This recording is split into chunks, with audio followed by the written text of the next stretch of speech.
Hello students, in the previous lecture we have studied about the extraction of lanthanoids.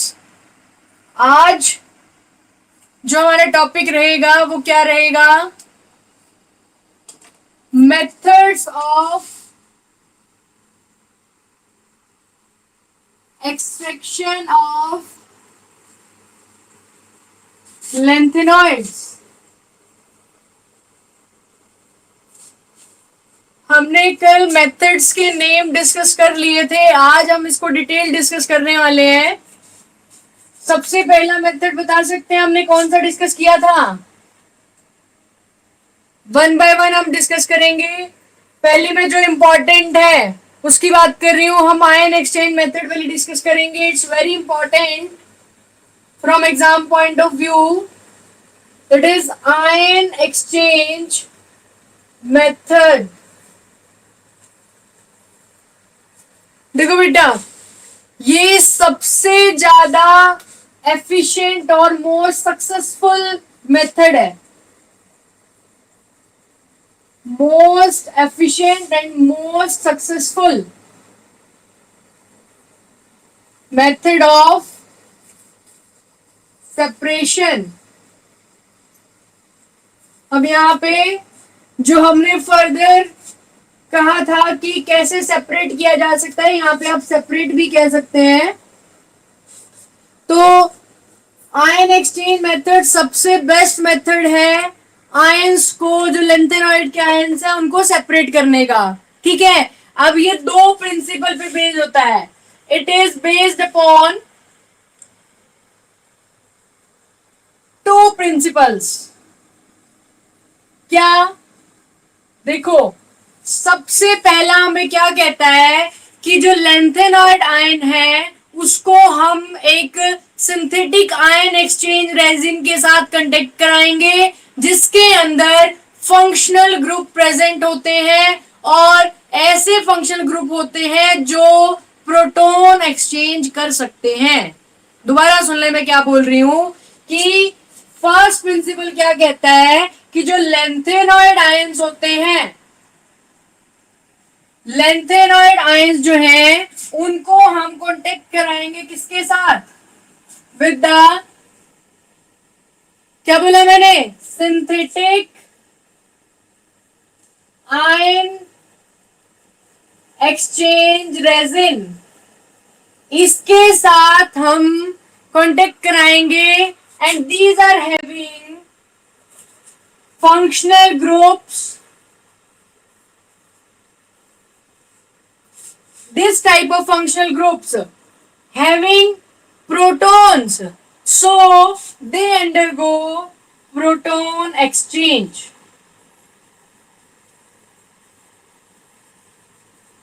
क्या बोला बेटा मैंने कि हमने ऐसे लेंथेनॉइड को सेपरेट करना है, उसको हम सिंथेटिक आयन एक्सचेंज रेजिन के साथ ट्रीट कराएंगे.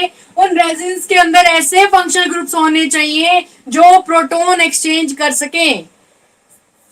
जैसे एग्जांपल ले लिया मैंने कि लेंथेनॉइड जो है वो ऐसे आयन एक्सचेंज, या मान लिया मैंने जैसे 3 आयंस को इसको लेना होता है, तो इस तरीके से रिएक्ट कराए कि इस रेजिन के अंदर क्या प्रेजेंट होना चाहिए? एच आयन प्रेजेंट होने चाहिए. और ये क्या कर ले? लेंथेनॉइड आयंस को अपने साथ कंबाइन कर ले और प्रोटॉन को एक्सचेंज कर सके इस टाइप से.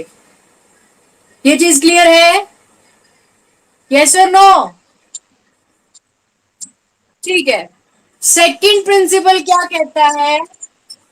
हाँ जी बेटा, क्या कह रहे हैं?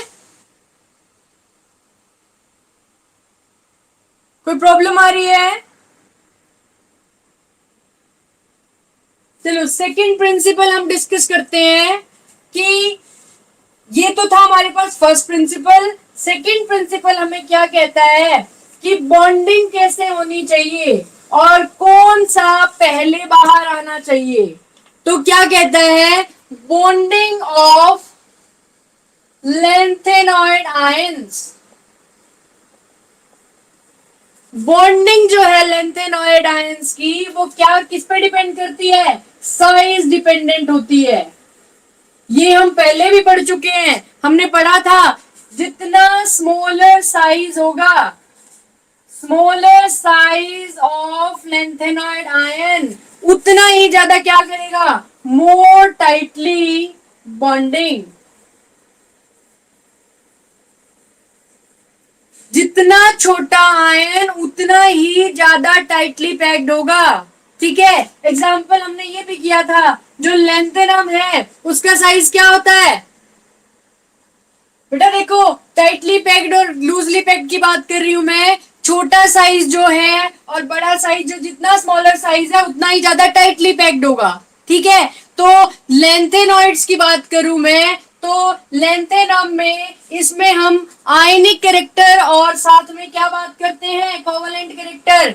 तो अगर मैं बात करूं यहाँ पे साइज इसका बड़ा है, यानी आयनिक कैरेक्टर ज्यादा है, आयनिक कैरेक्टर ज्यादा है तो ये क्या करेगा, मोर टाइटली बॉन्डिंग करेगा। यहां पे मैं ये कह देती हूं कि ये आयनिक कैरेक्टर जो है वो साइज डिपेंडेंट कैसे है, कि जितना आयनिक कैरेक्टर यानी इसके अंदर लेंथेनम आयन हाइड्रेटेड इजीली होंगे एज कंपेयर टू लुटिटियम, ये क्या होगा, लेस टाइटली पैक्ड होगा, यानी लेस टाइटली बॉन्डिंग करेगा। ठीक है, तो ये किसके साथ बॉन्डिंग कर रहे हैं, ऑब्वियस सी बात, अभी मैंने रिएक्शन लिख के दिखाई थी, रेजिन के साथ, रेजिन के साथ बॉन्डिंग करके और क्या करते हैं, ये आयंस को, हाइड्रोजन आयंस को बाहर निकाल देंगे। ठीक है, अब हमें पढ़ना है, ये तो हमारे पास हो गए दो प्रिंसिपल। दो प्रिंसिपल में हमने क्या बात की कि जैसे ही लेंथेनम से लुटिटियम पे जाते हैं, तो हम अभी सॉल्युबिलिटी फैक्टर भी डिस्कस करेंगे, तो जैसे ही हम लेंथेनम से लुटिटियम की तरफ जाते हैं, लेंथेनम क्या करेंगे, टाइटली पैक्ड होंगे, और जो लुटिटियम है वो क्या करेगा, लूजली पैक्ड होगा, किसके साथ, रेजिन के साथ, और आयंस को यानी हाइड्रोजन आयंस को क्या कर देंगे, एक्सचेंज कर देंगे। ठीक है, उसके बाद मैं बात करने वाली हूं इसके प्रोसीजर की। ठीक है, प्रोसीजर में हमें क्या करना है कि ये सब जो लेना है वो कैसे लेना है। ठीक है, प्रोसीजर डिस्कस करने जा रहे हैं हम। प्रोसीजर में हमने क्या बताया कि पहले हमें एक कॉलम लेना होगा, having synthetic ion exchange resin,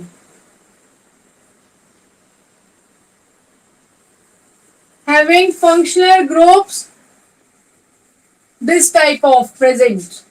ठीक है, अब दूसरा हमें क्या करना होगा कि हमें एक ऐसा सॉल्यूशन लेना होगा, द सॉल्यूशन कंटेनिंग लेंथेनॉइड्स, ऐसा हमें सॉल्यूशन लेना होगा जिसके अंदर लेंथेनॉइड आयंस मिक्स हैं। ठीक है, उसको हम क्या करेंगे, is passed through the column. पहले हमने कॉलम लिया, फिर हमने एक सॉल्यूशन लिया जिसके अंदर लेंथेनॉइड आयंस प्रेजेंट हैं। ठीक है, और ये हमने इसमें से पास करा दिया। जैसे ही हमने पास कराया तो हमने क्या देखा कि ये जो आयंस थे, जो किसके साथ जुड़े हुए थे, रेजिन के साथ जुड़े हुए थे, वो क्या बना देंगे,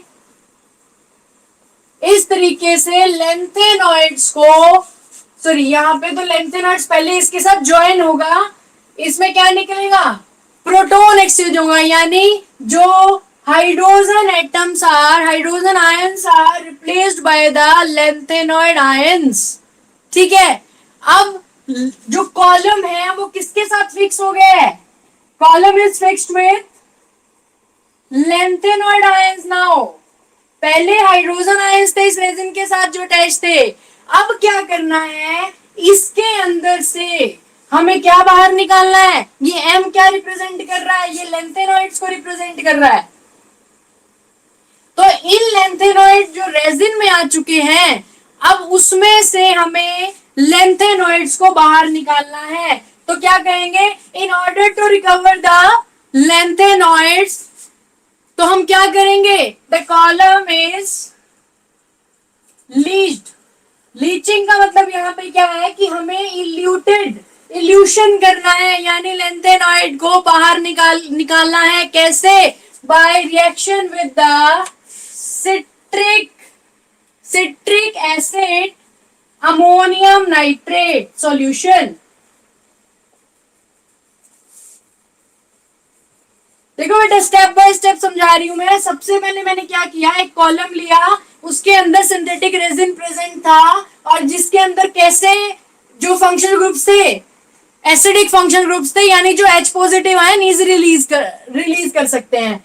फिर मैंने क्या किया, एक ऐसा सोल्यूशन लिया जिसके अंदर लेंथेनॉइड आयंस प्रेजेंट थे, और लेंथेनॉइड आयंस जिसके अंदर प्रेजेंट थे उस सॉल्यूशन को इस कॉलम से पास करा दिया। ठीक है, अब पास होने से हुआ क्या कि ये जो हाइड्रोजन आयंस थे उन्होंने रिप्लेस कर दिया किसको, जो लेंथेनॉइड आयंस बाहर से आए, यानी लेंथेनॉइड आयंस जो है वो किसकी जगह पे आ गए, हाइड्रोजन आयंस की जगह पे आ गए। यानी अब हमें क्या करना है, जो रेजिन जो के साथ क्या अटैच हो गए, लेंथेनॉइड आयंस अटैच हो गए। अब लेंथेनॉइड आयंस जो फिक्स हो गए हैं इनको हमें वन बाय वन बाहर निकालना है। अब बाहर निकालने के लिए ऐसा क्या करें कि ये रेजिन हट जाए और मेटल आयंस बाहर आ जाए। तो फर्स्ट स्टेज पे क्या होगा, अमोनियम इज रिप्लेस्ड किससे, यानी यहाँ पे जो हमारे पास मेटल आयन आया है, metal ion is replaced by the ammonium ions. ठीक है, तो फर्स्टली क्या होगा, इसको रब कर रही हूं मैं। क्या कहा मैंने इसके अंदर डाला है citric acid ammonium nitrate solution. अब फर्स्ट स्टेज पे क्या होने वाला है, फर्स्ट स्टेज पे at first stage ammonium ions replace the lanthanoid ions in the complex. ये जो कॉम्प्लेक्स बना था रेजिन के साथ, ये क्या करेंगे, उसको रिप्लेस कर देंगे। ठीक है, और कैसे रिप्लेस करेगा, 3 अमोनियम आयंस आए हमारे पास, और जो हमारे पास लेंथेनॉइड्स थे रेजिन के साथ, वो किसको रिप्लेस कर देंगे, यहाँ पे आ जाएगा, ये जो अमोनियम आयन है इस रेजिन के साथ अटैच हो जाएंगे, और हमें क्या मिल जाएंगे यहाँ से, लेंथेनॉइड्स। लेकिन अब बात आती है इन लेंथेनॉइड्स को कैसे सेपरेट किया जाए वन बाय वन। तो जो टाइटली बाउंड होंगे वो क्या करेंगे, इल्यूटेड एट लास्ट। ये बात तो समझ में आ गई होगी। अभी मैंने बताया था ना भाई, जो बॉन्डिंग अच्छी कर सकते हैं, यानी स्ट्रॉन्ग बॉन्डिंग हो गई, तो यहाँ पे जो इसके साथ स्ट्रॉन्गली जुड़े हुए होंगे सॉल्यूशन के अंदर, वो क्या करेंगे, मुश्किल से निकलेंगे। लेकिन जो लूजली पैक्ड होंगे, यानी बॉन्डिंग जिनकी क्या होगी, लूज होगी, वो क्या कर जाएंगे, यानी जो टाइटली नहीं लूजली पैक्ड होंगे, लूजली बाउंड होंगे, वो क्या करेंगे, इल्यूटेड फर्स्ट। ये बात समझ में आ रही है? यस, क्लियर हो रही है ये चीज? भाई अगर मैं बात करूं कि लेंथेनम है, वो क्या कर रहा है, टाइटली पैक्ड है रेजिन के साथ, टाइटली पैक्ड रहेगा रेजिन के साथ, तो वो क्या करेगा, भाई ये टाइटली पैक्ड है तो क्या करेगा, इल्यूटेड लास्ट। इसका मतलब क्या हुआ, पहले कौन निकलेगा, लुटीटियम। लुटीटियम के बाद वन बाय वन हम कह सकते हैं कि एलिमेंट्स जो हैं वो रिप्लेस होते जाएंगे। सबसे पहले जैसे पीछे से ही स्टार्ट कर ले, सबसे पहले लुटीटियम बाहर निकल गया, फिर वन बाय वन क्या होगा, उससे पीछे वाला एलिमेंट, फिर उससे पीछे वाला एलिमेंट, इस तरीके से आके जो सबसे टाइटली पैक्ड है वो बाद में निकलेगा। ठीक है, फिर हम सेकेंड स्टेप देखते हैं। अब जो लेंथेनाइड्स बाहर निकले वो क्या करेंगे, यानी सेकेंड स्टेज की बात कर रही हूं मैं, वो क्या करेंगे, जो हमारे पास सिट्रेट बनता है, यानी सिट्रेट आयंस होते हैं, यानी सेकेंड स्टेप पे ये क्या करेंगे, जो हमारे पास लेंथेनॉइड्स यहां से निकले हैं वो क्या करेंगे, लेंथेनॉइड्स जो है वो सिट्रेट आयन के साथ कॉम्प्लेक्स बनाएंगे। क्योंकि मैंने सॉल्यूशन में क्या लिया था, citric acid ammonium nitrate solution. तो वहां से पहले तो किसने अटैक किया, अमोनियम नाइट्रेट ने किया, वो हाइड्रोजन आयंस को रिप्लेस करने का काम किया। अब जो लेंथेनॉइड मिक्सअप बच गए, उन्होंने क्या किया, सिट्रेट आयन के साथ क्या बना दिया, लेंथेनॉइड के सिट्रेट लेंथेनम सिट्रेट कॉम्प्लेक्स बना दिए। ठीक है, तो वही बात आ गई, कुछ वहां से निकल गए, कुछ यहां से निकलेंगे। ये भी कैसे होंगे, this citrate ion complex is at the bottom of the column. और इनमें से फिर कैसे लीचिंग की जाए, यानी इल्यूशन कैसे किया जाए, सेम हेयर, लेंथेनम आयंस वो क्या करेंगे, इल्यूटेड फर्स्ट। और जो लुटिटियम की बात करूं, वो क्या करेगा, इल्यूटेड, क्या बोल, सॉरी, इल्यूटेड लास्ट, और लुटिटियम इज इल्यूटेड फर्स्ट। क्या ये बात समझ में आ रही है हमें? सो वन बाय वन हम इल्यूशन करके क्या करेंगे, ये प्रोसेस रिपीट करते रहेंगे। रिपीट करने से क्या होगा, सेपरेशन जो है हमें वो अच्छे तरीके से मिल पाएगी। तो पहले हमने क्या किया, इसमें पूरी प्रोसेस को एक बार डिस्कस कर लेते हैं। दो ही स्टेप थे पहले तो। पहले हमने क्या किया, एक कॉलम लिया, कॉलम के अंदर क्या था, एक सिंथेटिक आयन एक्सचेंज रेजिन था जिसके अंदर फंक्शनल ग्रुप्स प्रेजेंट थे। सेकेंडली क्या था, एक हमने सॉल्यूशन लिया जिसके अंदर लेंथेनॉइड आयंस प्रेजेंट है। सॉल्यूशन को हमने डाल दिया किसके अंदर, कॉलम के अंदर मिक्स कर दिया। कॉलम के अंदर जैसे ही मिक्स किया तो वो जो रेजिन था उसके साथ जो हाइड्रोजन आयन अटैच थे वो लेंथेनॉइड आयंस जो है उसको रिप्लेस कर देते हैं। और रिप्लेस करने के बाद हमने उसके अंदर क्या किया, एक citric acid ammonium nitrate solution डाला। उसका काम क्या है, यहाँ पे जो आयंस हमें सेपरेट करने हैं, क्योंकि यहाँ पे मिक्सचर है लेंथेनॉइड का, तो उन आयंस को सेपरेट करने के लिए वो कैसे सेपरेट हो रहे हैं, वो कॉम्प्लेक्स बना के सेपरेट हो रहे हैं कि भाई जिस साइज के हिसाब से, आयनिक टेंडेंसी के हिसाब से जो टाइटली पैक्ड है वो बाद में निकलेगा, जो लूजली पैक्ड है वो पहले निकल जाएगा। इतनी सी बात थी सिर्फ। तो हमने किया क्या, उसने पहले तो किसके साथ कॉम्प्लेक्स बनाया, अमोनिया के साथ कॉम्प्लेक्स बनाया, फिर सिट्रेट आयन के साथ कॉम्प्लेक्स बनाया, और सेम वही फंडा यूज किया हमने कि भाई जो टाइटली पैक्ड है वो लास्ट में निकल जाएगा और जो लूजली पैक्ड है वो पहले आ जाएगा। इतनी सी बात थी सिर्फ। किसी को कोई डाउट है इसमें?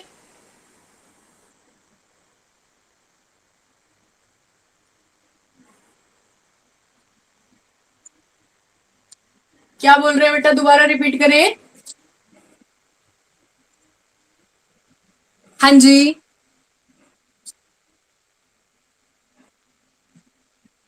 हाँ जी बेटा, देखो मैंने बोला कि जो जिसकी आयनिक टेंडेंसी ज्यादा है, देखो अभी मैं इससे नेक्स्ट पॉइंट पे आऊंगी, वहां मैं सोल्युबिलिटी की भी बात करूंगी कि अगर कोई आयनिक फॉर्म में ज्यादा रह रहा है, मैंने बात की थी ना लुटिटियम, लेंथेनम से लुटिटियम की तरफ हम जा रहे हैं तो आयनिक कैरेक्टर कम हो रहा है। मैंने पढ़ाया था ना ये चीज,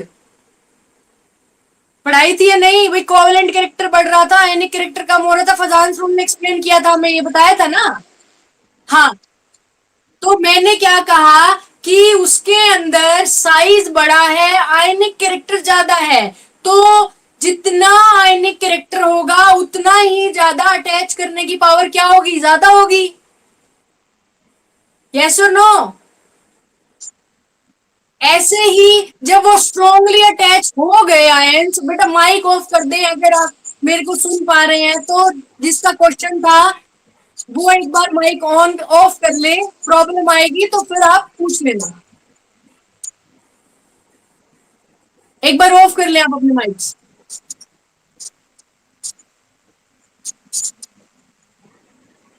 तो मैं ये कह रही थी जितना ज्यादा आयनिक है उसके अंदर उतना ही ज्यादा कॉम्प्लेक्स बनाने की उसके अंदर टेंडेंसी है। और जब स्टेबल, यानी मैं कह रही हूं कि वो टाइटली पैक्ड हो गया यानी स्टेबल हो गया, तो उस टाइम पे उसके अंदर से लेंथेनॉइड को बाहर निकालना है। जब कोई चीज टाइटली पैक्ड हो जाती है तो उसके अंदर अंदर से लेंथेनॉइड को बाहर निकालना क्या हो जाएगा, मुश्किल हो जाएगा। यानी it will be eluted at last. Eluted का मतलब यहाँ पे सिंपल है कि बाहर निकालना है, ठीक है। और जो लूजली पैक्ड रह गए वो क्या करेंगे, ऑब्वियस सी बात है पहले निकल जाएंगे। अब बताओ कोई दिक्कत है या हो गया क्लियर? ठीक है, अब मैं सेकेंड मेथड की बात कर रही हूं, जो मैंने आपको बताया था कि fractional crystallisation, repeated fractional crystallisation कहूंगी मैं। रिपीटेड इसलिए कहा जा रहा है बार बार, जो मैंने यहां पे भी बोला कि ये जो प्रोसेस हम कर रहे होते हैं ना, इनको रिपीट करते रहते हैं। रिपीट करने से क्या होता है, अगर कुछ इंप्योरिटीज जैसे क्रिस्टलाइजेशन तो बहुत बार हम करते भी हैं लैब्स में। अगर आयन एक्सचेंज हमने नहीं किया अभी तक, तो क्रिस्टलाइजेशन तो आपने छोटी क्लासेस में भी किया होगा कि अगर कहीं क्रिस्टल बनते हैं तो बार बार उनको वॉश करते रहते हैं। वॉश करने से क्या होता है, अगर थोड़े बहुत भी प्रेसिपिटेट्स रह जाते हैं तो वो कलेक्ट होते रहते हैं। इसीलिए इसमें हर बार यही आ रहा है कि रिपीट करते चलो इस प्रोसेस को बार बार, ताकि ज्यादा से ज्यादा प्रेसिपिटेट्स जो है या फिर ज्यादा से ज्यादा क्रिस्टल्स जो है वो बाहर निकल पाए।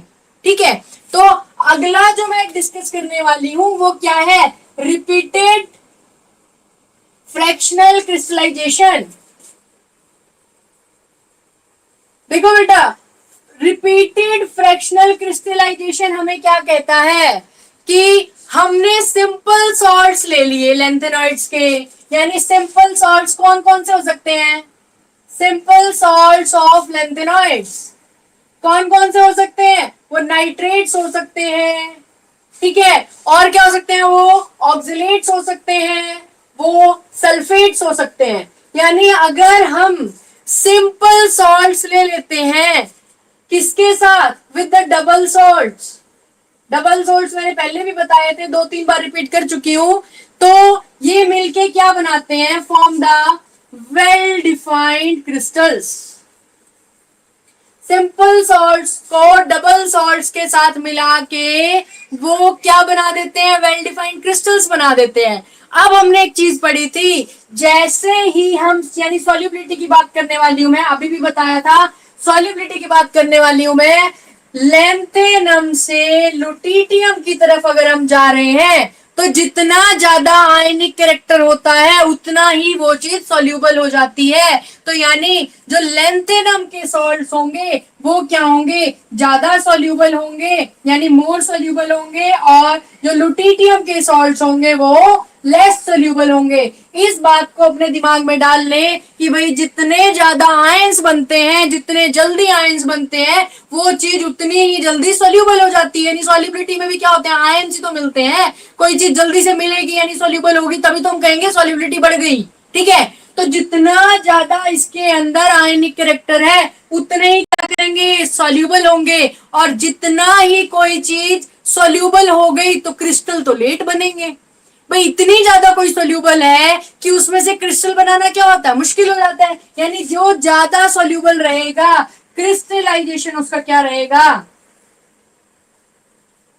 डिफिकल्ट रहेगा। और जो लेस सोल्यूबल रहेगी, यानी घुल तो रही नहीं है, घुल रही है लेकिन कम, यानी लेस सोल्यूबल है, तो ऑब्वियस ही बात है क्रिस्टल्स जो है वो इजीली बन सकते हैं। ये बात समझ पा रहे हैं या नहीं भाई, ये बात समझ में आ रही है क्या, सिर्फ इतनी सी तो बात थी भाई। जैसे आपने इनको इनके साथ मिक्स किया तो भाई क्रिस्टल्स बनाते हैं। अब वो कह रहा है कि जो क्रिस्टलाइजेशन कर रहे हैं आप, वो कैसे डिपेंड करती है लैंथेनॉइड्स में, मैं कैसे बताऊं कि भाई जितना ज्यादा आयनिक कैरेक्टर होगा जितने ज्यादा सोल्यूबल होंगे, और जो चीज जितनी ज्यादा सोल्यूबल होगी तो क्रिस्टल तो देर से ही बनेंगे, क्योंकि वो पहले ही डिसॉल्व हो जा रही है। तो क्रिस्टल्स क्या होते हैं, जो नीचे बनते हैं ना बहुत सारे, यानी एक प्रोसेस होने के बाद जब क्रिस्टलाइजेशन हो जाती है, यानी क्रिस्टल्स बनने की जो प्रोसेस होती है वो कब होती है, जब सॉल्युबिलिटी उसके अंदर क्या होगी, कम होगी। जब सोल्यूबल हो ही जा रहा है तो क्रिस्टल्स बनने की प्रोसेस क्या हो जाएगी, कम हो जाएगी। तो यहाँ पे क्या करेंगे कि लैंथेनम से लुटिटियम जाते हुए क्रिस्टलाइजेशन की प्रोसेस क्या होती है, इंक्रीज होते हैं। यानी जो छोटे वाले हैं, यानी जो लेस सोल्यूबल हैं, वो इजीली क्रिस्टल्स बना लेते हैं एज कंपेयर टू जो मोर सोल्यूबल है। कोई डाउट किसी को? ठीक है, अब सिमिलर बेसिस पे मैं बात कर रही हूं, और यहां पे भी बता दूं, इसमें भी सेम आपको क्या करना है। अगर आपको यील्ड अच्छी चाहिए, यानी जो क्रिस्टल्स बन रहे हैं, जो प्रेसिपिटेट्स की मैं बात करूंगी अभी, अगर आपको कोई भी चीज अगर अच्छी अमाउंट में चाहिए होती है, अच्छी अमाउंट में लाने के लिए हमें क्या करना पड़ता है, उस प्रोसेस को रिपीट करना पड़ता है, ताकि उसके अंदर कुछ जो क्रिस्टल्स रह गए हैं वो हीटिंग होने के बाद, या कोई भी जो भी आप उसके अंदर उसके अंदर एसिड डाल रहे हैं या वाटर डाल रहे हैं, इथेनॉल डाल रहे हैं, कुछ भी डाल रहे हैं, वो डालने के बाद कितने ज्यादा क्रिस्टल्स उसके अंदर से निकलते आ रहे हैं, वो तब तक करना होता है जब तक हमें ये लगने लग जाता है कि अब इसके अंदर से कुछ भी नहीं निकल रहा।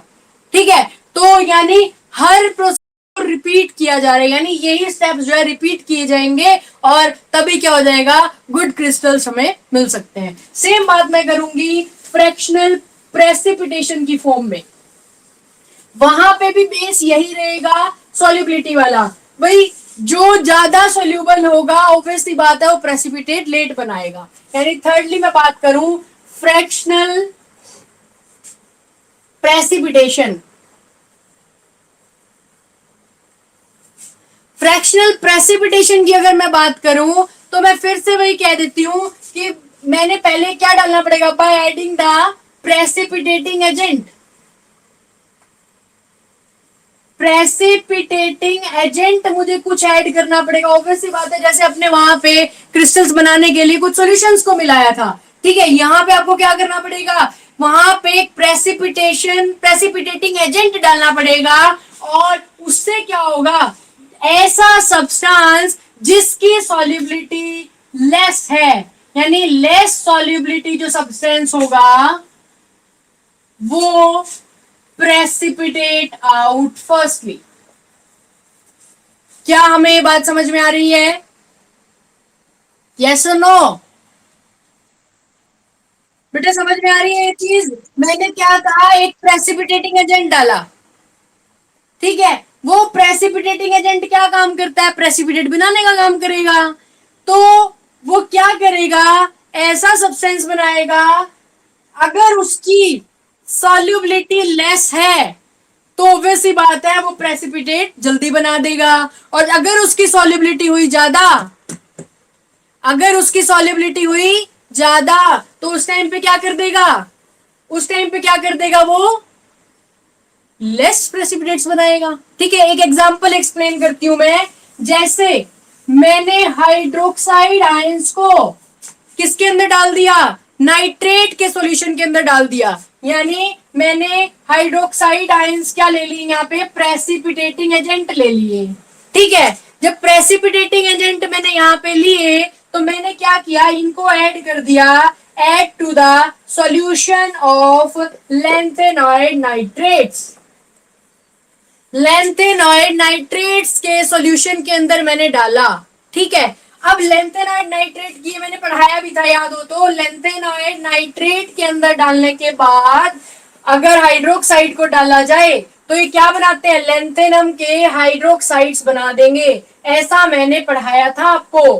ठीक है, अब जो लैंथेनॉइड के हाइड्रोक्साइड्स बने, इसमें अगर मैं लैंथेनम की बात करूं, लैंथेनम के हाइड्रोक्साइड की बात करूं और लुटिटियम के हाइड्रोक्साइड की बात करूं, ठीक है, अब बताना, अभी बताया था मैंने कि लैंथेनॉइड वाले की सॉल्युबिलिटी क्या होती है, मोर। भाई सॉल्युबिलिटी ज्यादा होती है ना लैंथेनम की, और लुटिटियम की क्या होती है, लेस। और सॉल्युबिलिटी अगर ज्यादा है, सॉल्युबिलिटी ज्यादा होने से क्या हुआ, प्रेसिपिटेशन क्या हो गया, लेस। और यहां पे सॉल्युबिलिटी क्या थी, लेस थी, तो प्रेसिपिटेशन हो गया फर्स्ट। क्या ये कंसेप्ट समझ में आया हमें, कोई डाउट है इसमें? ठीक है, नेक्स्ट मेथड पे चलते हैं। नेक्स्ट मेथड मेरे पास है सोलवेंट एक्सट्रैक्शन। सोलवेंट एक्सट्रैक्शन से आप लैंथेनॉइड्स को कैसे सेपरेट कर सकते हैं। ठीक है, अब वो भी डिफरेंट डिफरेंट टाइप के होते हैं। नेक्स्ट है मेरे पास पहले सॉल्वेंट एक्सट्रैक्शन। अब सोलवेंट एक्सट्रैक्शन में सोलवेंट क्या हो सकते हैं, डिफरेंट डिफरेंट टाइप के होते हैं। ठीक है, तो एक्वस सॉल्वेंट भी हो सकते हैं, ऑर्गेनिक सॉल्वेंट भी हो सकते हैं, पता है हमें ये बात तो। ठीक है, अब क्या करेंगे, it is based upon the solubility of किसकी, लैंथेनॉइड नाइट्रेट्स की, किसके अंदर, एक्वस सॉल्यूशन, यानी एक्वस सॉल्वेंट्स कह सकते हैं यहाँ पे, एंड ऑर्गेनिक सॉल्वेंट्स। ठीक है। अब यहाँ पे जो सॉल्वेंट एक्सट्रैक्शन की बात हो रही है, इस मेथड से हम कैसे सेपरेट कर सकते हैं, यानी लैंथेनॉइड नाइट्रेट की सॉल्युबिलिटी पे डिपेंड करता है, किसके अंदर, एक्वस सॉल्यूशन, एक्वस सॉल्वेंट और ऑर्गेनिक सॉल्वेंट के अंदर। हम क्या करते हैं, हम एक डाइल्यूट सॉल्यूशन ले लेते हैं, किसका, dilute solution of nitric acid. इसको किसके अंदर डाला हमने, लैंथेनॉइड्स के अंदर, यानी नाइट्रिक एसिड को लैंथेनॉइड्स के अंदर हमने डाल दिया। इससे होगा क्या, इसमें कुछ काउंटर आयन सॉल्यूशन ले लिया हमने, किसके, टीबीपी। अभी आप कहेंगे टीबीपी क्या है, टर्ड ब्यूटाइल फोस्फेट, टर्ड ब्यूटाइल फोस्फेट। ये क्या है, हमारे पास एक ऑर्गेनिक सॉल्वेंट है। ठीक है, हमने क्या करना है, जैसे ही इस सॉल्यूशन को, यहां पे इनऑर्गेनिक सॉल्वेंट हो गया ना, इनऑर्गेनिक और ऑर्गेनिक समझते हैं यहाँ पे या नहीं बेटा, इनऑर्गेनिक और ऑर्गेनिक सॉल्वेंट समझते हैं, जहां कार्बन कंपाउंड है, टर्ड ब्यूटाइल, यानी कार्बन ग्रुप आगे, कार्बन के ग्रुप्स हो गए ना यहाँ पे CH3 CH3 CH3, यहाँ पे कार्बन इंक्लूड हो गया है तो ये ऑर्गेनिक सॉल्वेंट है, यहाँ पे कार्बन नहीं है, इनऑर्गेनिक सॉल्वेंट है। तो मैंने भी आपको बताया इनऑर्गेनिक सॉल्वेंट कह लो या एक्वस सॉल्यूशन कह लो, तो आपने जो इसका एक्वस सॉल्यूशन लिया, इसको हमने किसके साथ ऐड कर दिया, टीबीपी के साथ, यानी जो टर्ड ब्यूटाइल फोस्फेट है हमारा, यानी ऑर्गेनिक सॉल्वेंट है। जैसे ही इसके साथ ऐड किया, ये क्या बना देता है, इक्विलिब्रियम सेटअप कर लेता है। कैसे, मैं रिएक्शन लिख के दिखा देती हूँ कि जो लैंथेनॉइड आयंस होते हैं किसके अंदर, एक्वस सॉल्यूशन में जो प्रेजेंट है, और जो नाइट्रेट आयन आया हमारे पास एक्वस सॉल्यूशन से, ठीक है, उसको हमने ऐड कर दिया इस ऑर्गेनिक सॉल्वेंट से, ऑर्गेनिक सॉल्वेंट के अंदर। ये क्या बना लेता है, एक इक्विलिब्रियम सेट कर लेता है। इक्विलिब्रियम कैसे सेट करता है, लैंथेनॉइड नाइट्रेट तो इसके अंदर है ही सही, ठीक है, और साथ में इस टीबीपी को भी इसके साथ कॉम्प्लेक्स फॉर्म में ले आता है, यानी इक्विलिब्रियम सेट हो गया। ठीक है, अब क्या कहता है, जो एक्सटेंट ऑफ एक्सट्रैक्शन है ना, एक्सटेंट ऑफ एक्सट्रैक्शन का मतलब क्या है यहाँ पे, कि जो आयंस के लैंथेनॉइड को यहां से बाहर निकालने की टेंडेंसी कब बढ़ती है, यानी एटॉमिक नंबर अगर इंक्रीज करता है ना, एटॉमिक नंबर इंक्रीज करने के साथ क्या होता है, साइज डिक्रीज करता है। एटॉमिक नंबर इंक्रीज करेगा, साइज डिक्रीज करेगा, और साइज डिक्रीज करेगा, इसका मतलब क्या हो गया कि एक्सट्रैक्शन फास्ट। बात वही आ गई, सॉल्युबिलिटी में पढ़ा था ना कि लुटिटियम का साइज क्या था, छोटा था, ठीक है, यानी आयनिक तो था ही नहीं वो, और आयनिक नहीं था, एटॉमिक नंबर बढ़ने के साथ साथ, साइज कम होने के साथ साथ अट्रैक्शन जल्दी हो गई थी, एक्सट्रैक्शन। ठीक है, यहां पे क्या हुआ, लैंथेनॉइड का साइज क्या है, बड़ा है, लैंथेनम बड़ा है तो क्या करेगा, एटॉमिक नंबर भी ज्यादा है, आयनिक भी ज्यादा है, आयनिक भी ज्यादा है तो इसके साथ जुड़ा रहेगा तो जल्दी से बाहर नहीं निकलेगा। इसका मतलब क्या हुआ कि जो लैंथेनम के जो कॉम्प्लेक्सेस हुए ना, लैंथेनम के जो कॉम्प्लेक्सेस हुए जो सॉल्वेंट के साथ बन रहे हैं, वो क्या है, स्टेबल हैं, यानी एक्सट्रैक्शन जो है वो लास्ट। और जो लुटिटियम की अगर मैं बात करूं, वो क्या है, अनस्टेबल रहेगा, और एक्सट्रैक्शन क्या हो जाएगी, फर्स्ट। क्या ये बात हमें समझ में आ गई, यस और नो? सिंपल सी बात समझाइए, एक ऑर्गेनिक और एक एक्वस सॉल्वेंट ले लिए, लैंथेनॉइड के आयंस को मिक्सअप किया इनके साथ, ये मैंने आपको एक इक्विलिब्रियम बना के दिखा दिया। यहां पे इसने एक बात कही है, जैसे ही साइज डिक्रीज होता है ना, तो रेडियस भी डिक्रीज होती है, यानी रेडियस डिक्रीज होने का मतलब यहाँ पे क्या है कि भाई अट्रैक्शन तो इसके साथ क्या रहेगी, जिसके अंदर अट्रैक्शन कम रहेगी ना, अट्रैक्शन कम रहेगी तो उसकी एक्सट्रैक्शन ज्यादा हो जाएगी, यानी जल्दी से बाहर निकल जाएगा। भाई घूम फिर के बात तो वही आ रही है सब में, जो सॉल्युबिलिटी का कंसेप्ट पढ़ा आपने, भाई वही चीज जल्दी बाहर निकल सकती है जो इजीली यानी टाइटली पैक्ड नहीं है। ठीक है, टाइटली पैक्ड नहीं है तो जल्दी से बाहर निकल जाएगी।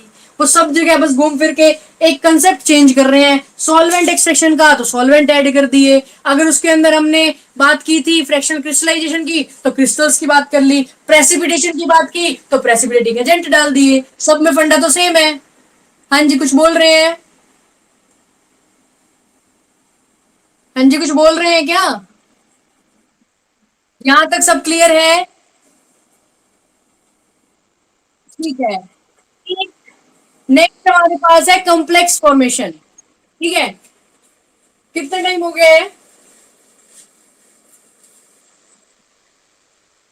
ठीक है, अगर कहते हो तो ये करा देती हूँ, अदरवाइज कल क्लास में डिस्कस कर लेंगे। दो ही हमारे पास टॉपिक बचे हैं इसके। ठीक है बेटा, कॉम्प्लेक्स फॉर्मेशन और change in the oxidation state, ये दो टॉपिक आपके रह गए हैं। कल हम इसको डिस्कस कर लेंगे। अभी